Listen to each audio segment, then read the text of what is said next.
আসসালামু আলাইকুম। মানুষ এখন আওয়ামী লীগকেই সবচেয়ে বড় রাজাকার মনে করে। বললেন তিশা আপার জামাই ফারুক কাকু কাকু লাগালাগি কি বেশি হয়ে গেছে নাকি হুক না গাঁজা খাইছেন?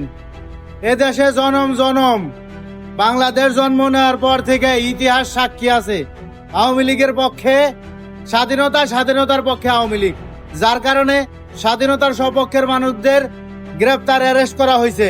আওয়ামী লীগের সময় কোনো সময় হয়েছে? হয় নাই। জননেত্রী শেখ হাসিনাও বলেছিল আওয়ামী লীগ যদি ক্ষমতায় না থাকে স্বাধীনতাকে অপমানিত করা হবে, সেটা আপনারা করেছেন। তার মানে আপনারা রাজাকার।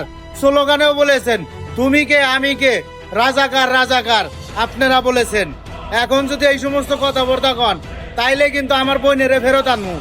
বুইরা বেটার লাগে আমার বোনটা দিছি, বোঝো না কাকু? মাথায় ধরে না কিছু না, একদম বইরা দেবো একদম।